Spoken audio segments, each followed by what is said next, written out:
Marami ang mga kumukwestiyon sa tunay na katayuan ng Panginoong Hesukristo. Kung si Kristo ba ay tao lamang o Diyos?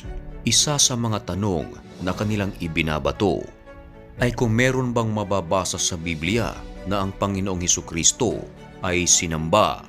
Meron ding mga papilosopong tanong na kanilang ibinabato na kung ang Panginoong Hesukristo ba ay nag-utos na siya ay sambahin. Yan ay ang ating pag-uusapan sa videong ito. Alam niyo ba mga kaibigan na after 3 days and 3 nights mula sa pagkamatay ng Panginoong Hesukristo, siya ay nabuhay maguli, at nang ang ating Panginoong Hesukristo ay makita ng mga alagad, ay sinamba siya. At nang sambahin siya ng kanyang mga alagad, hindi sila sinaway ng Panginoong Hesukristo. Ito ay malinaw na mababasa sa Book of Matthew, chapter 28, magsisimula sa verse 16. Datapwat nagsiparoon ang 11 alagad sa Galilea, sa bundok na sa kanila'y itinuro ni Jesus.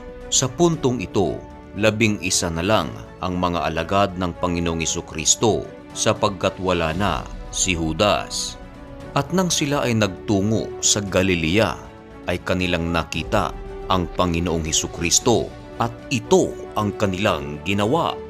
At nang siya'y kanilang makita, ay kanilang sinamba siya. Datapwat ang iba ay nangag-alinlangan. Malinaw na sa talatang ito na noong makita nila ang Panginoong Hesukristo, sinamba siya. Subalit, walang nakasulat na ang Panginoong Hesukristo kahit anino man lang ng pagsaway sa kanilang ginawang pagsamba sa Kanya.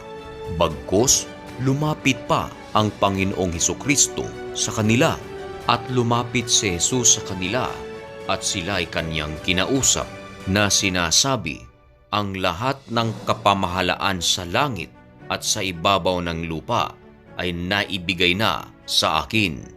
Kung ipagpapatuloy mo pa ang pagbabasa sa mga talatang ito, ito nga yung pinanggalingan ng sinasabi ng karamihan na The Great Commission, sapagkat dito ay kanyang inatasan ang kanyang mga alagad na humayo sa lahat ng mga bansa at gawin silang alagad at bautismuhan sa pangalan ng Ama, ng Anak at ng Espiritu Santo, nang ang Panginoong Hesukristo ay sambahin ng kanyang mga alagad.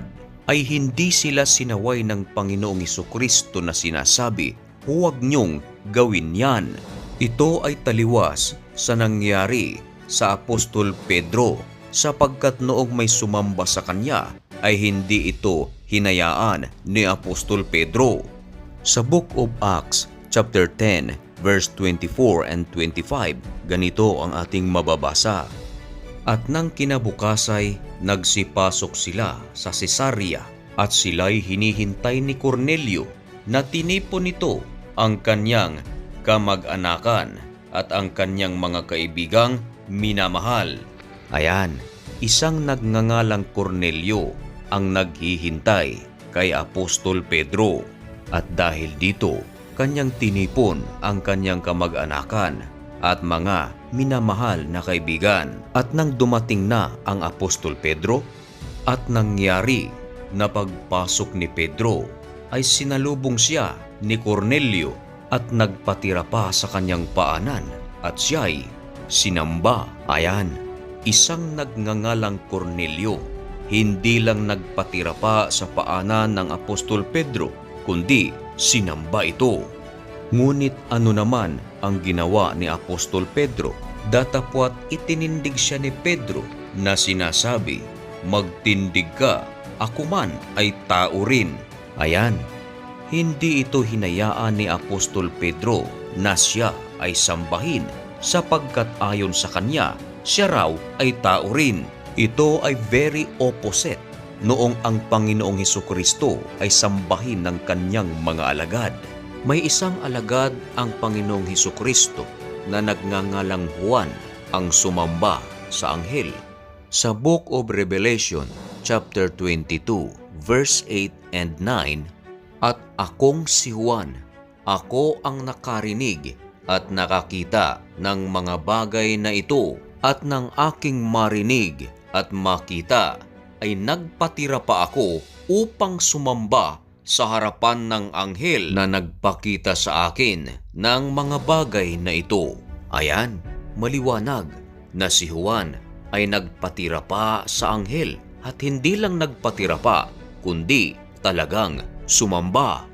Subalit, ano naman kaya ang ginawa ng anghel? At sinasabi niya sa akin, ingatan mong huwag gawin yan. Ako'y kapwa mo alipin at ng iyong mga kapatid na mga propeta at ng mga tumutupad ng mga salita ng aklat na ito. Sumamba ka sa Diyos. Sa talatang ito, hindi hinayaan ng anghel na siya'y sambahin ni Juan. Bagkus ay sinabi nito, sumamba ka sa Diyos. Ang ibig sabihin nito na walang ibang karapat-dapat na sambahin kundi ang Diyos lamang. Sa mga tatlong halimbawa na ating pinag-aralan ngayon, noong ang Panginoong Hesukristo ay sinamba, noong si Apostol Pedro ay sinamba, noong ang anghel ay sinamba, dalawa sa mga ito ang ayaw na pasamba. Hindi nagpasamba si Apostol Pedro, hindi nagpasamba ang anghel. Subalit noong sambahin ang Panginoong Hesukristo, hindi ito sinaway ni Jesus. Ito ay nangangahulugan na ang Panginoong Hesukristo ay karapat-dapat na sambahin sapagkat siya ay Diyos. Maging tao man o anghel, hindi sila karapat-dapat na sambahin sapagkat ito ay kapwa mga nilikha. At ang karapat-dapat na sambahin ay Diyos lamang.